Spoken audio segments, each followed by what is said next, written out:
हो रही थी। सभी परिंदों के पास खाने पीने के लिए कुछ भी नहीं बचा था और बारिश रुकने का नाम नहीं ले रही थी। चिड़िया भी अपने घर में अपनी बेटी बसंती के साथ भूखी ही बैठी थी। मम्मा, ये बारिश मुझे बिल्कुल भी अच्छी नहीं लग रही। प्लीज आप इस बारिश से कहो कि ये बारिश रुक जाए। हाँ मेरी बेटी, जब पेट भूखा हो तो कुछ भी अच्छा नहीं लगता। तुम फिक्र न करो, देखना जल्द ही ये बारिश रुक ही जाएगी। कबूतर भी अपने घर में बैठकर बारिश के मौसम को बुरा भला कह रहा था। ये बारिश तो रुकने का नाम ही नहीं ले रही। मैं तो पहले ही कहता था, मुझे बारिश बिल्कुल भी पसंद नहीं। तुम्हें बारिश पसंद थी, अब लो मजा बारिश के मौसम का। बंटी, जब बारिश होती है तो फिर ही जंगल में हर तरफ हरियाली होती है और खाने को अनाज उगता है। तुम फिक्र न करो, ये दिन भी आखिर गुजर ही जाएंगे। हाँ, तुम ठीक कह रही हो, ये दिन भी आखिर गुजर ही जाएंगे, लेकिन तब तक मैं भी भूख से मर जाऊंगा। पूरे जंगल में सिर्फ एक छुटकी कौवे थी जिसके पास खाने की कोई कमी नहीं थी और वो खाना भी उसने दूसरे परिंदों का चोरी कर करके जमा किया हुआ था। देखो तो मेरे पास कितना ज्यादा अनाज है। मेरे पास तो खाने की कोई कमी नहीं है। अच्छा हुआ जो मैंने बारिश से पहले ही दूसरे परिंदों का अनाज चोरी कर करके जमा कर लिया। सच में मैं कितनी खुशकिस्मत हूँ। मेरे पास खाना भी है और रहने के लिए पक्की छत भी। मैं तो इस बारिश के मौसम का खूब मजा उठाऊंगी। बाकी परिंदे तो भूख से ही मर जाएंगे। अब भी चिड़िया के पास जाती हूँ और उसे दिखा दिखा के दाना खाऊंगी। फिर छुटकी कौवे गेहूं की कुछ बालियां लेती है और बारिश में भीगती हुई पहुंच जाती है कोमल चिड़िया और उसके बच्चे के पास।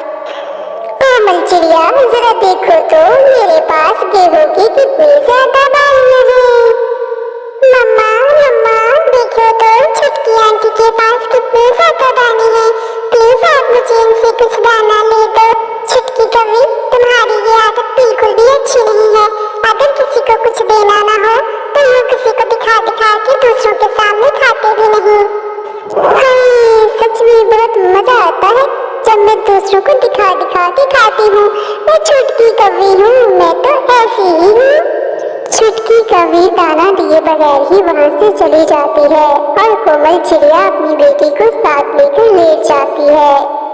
मम्मा, न जाने ये बारिश कब रुकेगी। मौसम तो बदलने का नाम ही नहीं ले रहा। मम्मा, मेरी प्यारी बेटी, तुम बिल्कुल भी फिक्र न करो।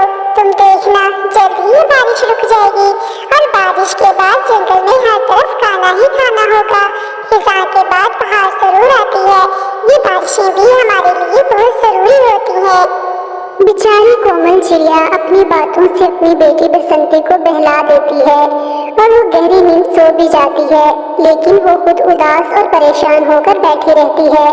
तभी उसे एक जोरदार सी आवाज सुनाई देती है। हाय ऊपर वाले, ये मैंने कैसी आवाज सुनी। लगता है किसी परिंदे का घर टूट गया। और अब मेरे दरवाजे पर कौन है? न जाने कौन मेरे दरवाजे पर दस्तक दे रहा है। जाकर देखती हूँ कि कौन है। अरे बंटी कबूतर, इतनी बारिश में तुम यहाँ, सब खैर तो है? कोमल चिड़िया, हमारा घर टूट गया है और हम बेघर हो गए हैं। इस मौसम में तुम ही हमें सहारा दे सकती हो। हाँ, क्यों नहीं। बंटी कबूतर, तुम दोनों जल्दी से अंदर आ जाओ, बारिश बहुत तेज है। इस तरह से बंटी कबूतर और उसकी बीवी वो दोनों चिड़िया के घर आ जाते हैं, लेकिन फिर से दरवाजे पर दस्तक होती है। कोमल चिड़िया, जल्दी से दरवाजा खोलो, मैं हूँ बाहर, मिट्ठू तोता।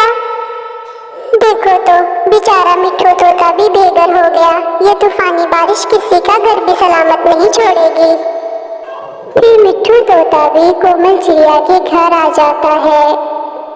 बंटी कबूतर, मिट्ठू तोते, इस तूफानी बारिश में मैं आप सबको अपने घर में जगह तो दे सकती हूँ, लेकिन मेरे पास आपको खिलाने के लिए कुछ भी नहीं है।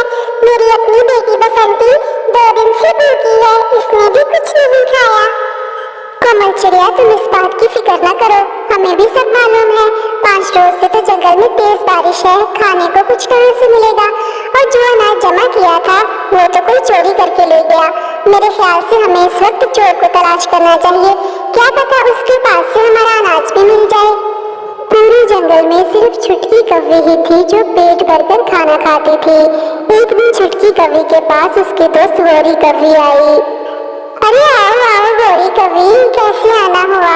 मुझे तो लगता है तुम्हारा भी दाना खत्म हो गया है और तुम भी मेरे पास दाना मांगने के लिए ही आई हो, वरना इतनी तेज बारिश में तुम्हें क्या जरूरत है मेरे घर पर आने की?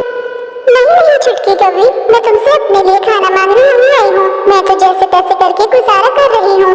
तुमसे ये कहने आई हूँ कि कोमल चिड़िया की बेटी बसंती बहुत छोटी है, उसे खाने के लिए गेहूं की कुछ बालियां दे दो।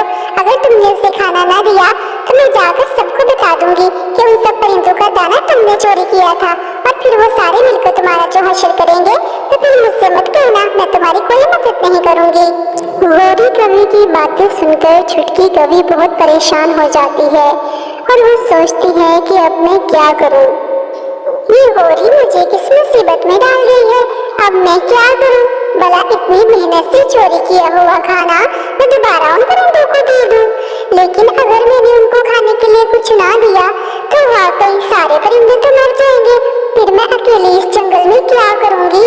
बेहतर है इन सारे परिंदों को थोड़ा थोड़ा खाना दे ही देती हूँ, कहीं सच में सारे भूख के मारे मर ही ना जाए। फिर छुटकी कौवी गेहूं की कुछ बालियां लेती है और तेज तेज उड़ती पहुंच जाती है कोमल चिड़िया के घर। वहां पर पहुंच के वो देखती है कि सारे परिंदे तो उसके घर पर जमा हैं। फिर छुटकी कौवी उन सबसे माफी मांगती है और उन सबको खाने के लिए गेहूं की थोड़ी सी बालियां दे आती है। प्यारे बच्चों, आपको ये वीडियो कैसी लगी? अगर आपको ये वीडियो पसंद आई है और आप इस तरह की मज़ीद वीडियोस देखना चाहते हैं तो अभी वीडियो को लाइक और चैनल को सब्सक्राइब कर दीजिए और बेल आइकन को दबाना बिल्कुल भी ना भूलें ताकि हर नई आने वाली वीडियो सबसे पहले आपको मिले। Thank you, bye bye.